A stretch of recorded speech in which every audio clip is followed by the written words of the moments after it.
जब एक आदमी ने नमक यात्रा से इतिहास रचा, तब दूसरा आदमी चुपचाप इतिहास का चेहरा बदल रहा था। एक ने आजादी मांगी, दूसरे ने इंसान की बराबरी। भारत को आजादी तो मिल गई, लेकिन क्या हर इंसान को बराबरी मिली? जब गांधी जी हरिजनों के लिए लड़ाई लड़ रहे थे, तब डॉक्टर अंबेडकर खुद उस हरिजन शब्द से घुट रहे थे। एक ओर चरखा था, दूसरी ओर चीत्कार।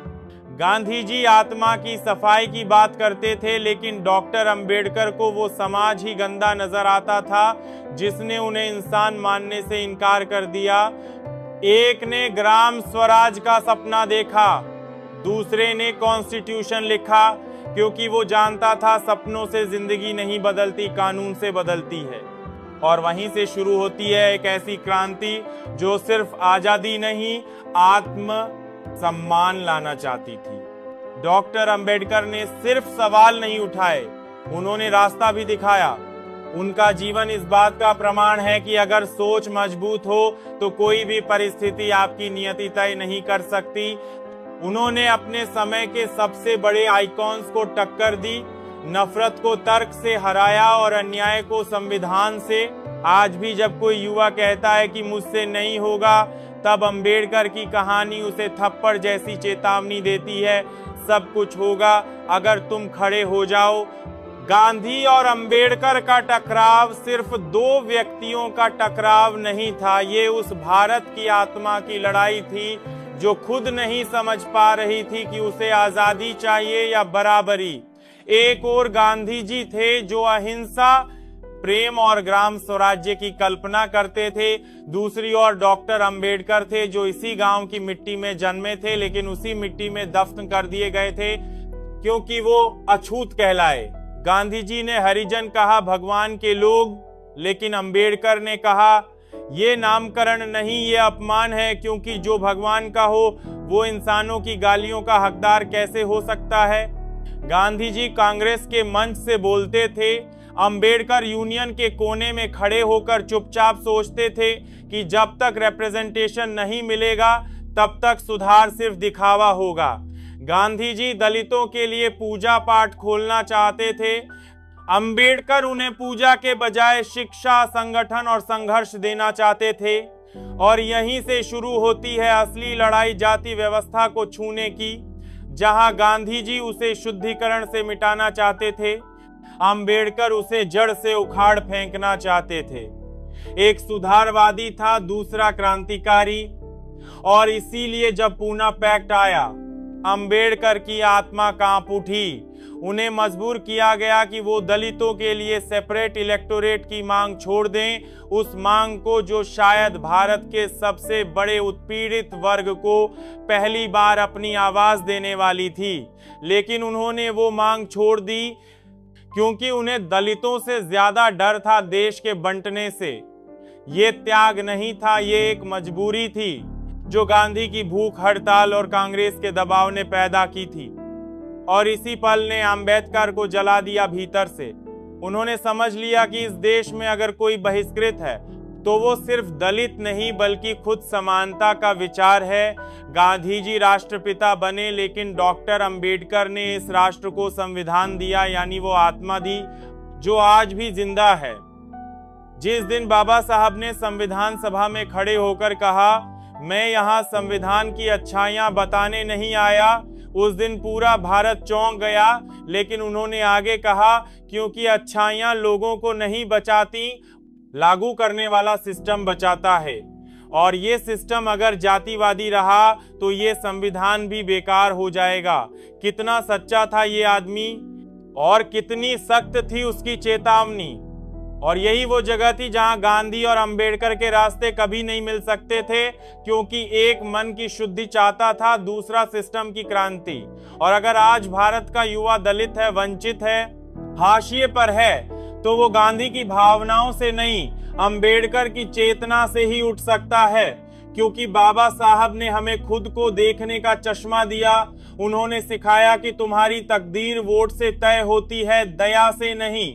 और इसी वजह से आज अगर हम गांधी को पूजते हैं तो अंबेडकर को पढ़ना पड़ेगा, क्योंकि पूजने से बदलाव नहीं आता, पढ़ने से आता है।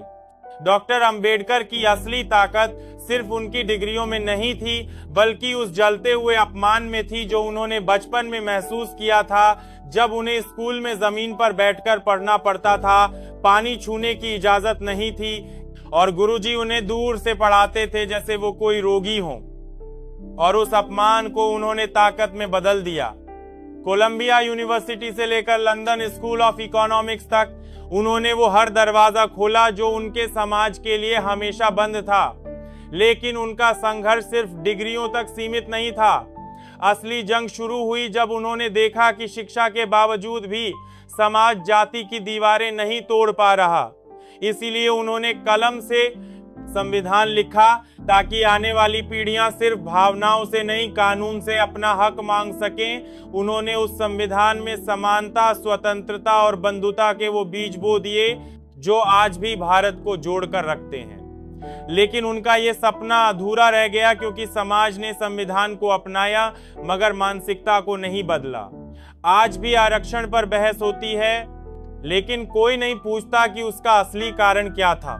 आज भी दलित बच्चा स्कूल में पीछे बैठता है, लेकिन लोग कहते हैं कि अब तो बराबरी है। अंबेडकर ने साफ कहा था, शिक्षा शस्त्र है, इसे संभालो। लेकिन क्या आज का युवा उस शस्त्र को सही दिशा में चला रहा है या फिर वो जातिवादी नफरत की ही तलवार थाम चुका है?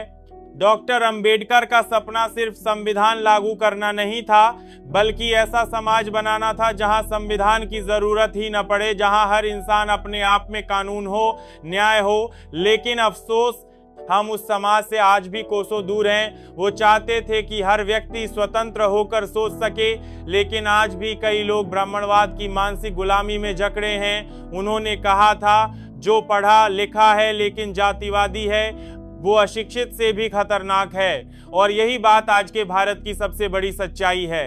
हम मोबाइल चला सकते हैं लेकिन सोच नहीं बदल सकते। हम चुनाव जीत सकते हैं लेकिन इंसानियत हार जाते हैं।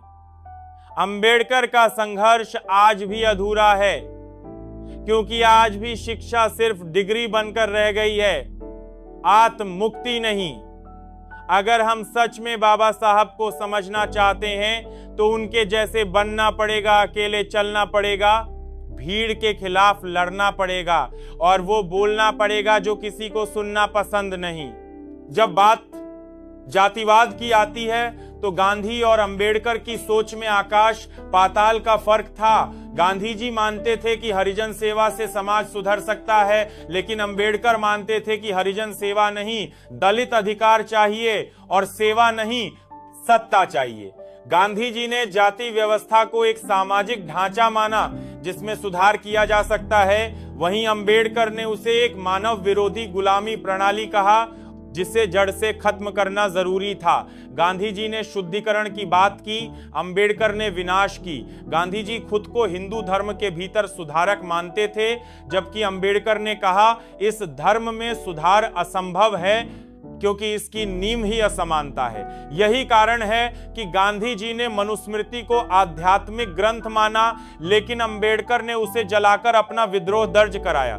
गांधी जी गांवों को भारत की आत्मा कहते थे, लेकिन अंबेडकर ने साफ कहा गांव शोषण की इकाई है, वहां ब्राह्मणवाद सबसे गहरा बैठा है। गांधी जी की सोच में सुधार से व्यवस्था को बचाना था, जबकि अंबेडकर की सोच में बदलाव से व्यवस्था को तोड़ना था। दोनों की नीयत देशहित की थी, लेकिन रास्ते अलग और उद्देश्य भी अंततः अलग थे।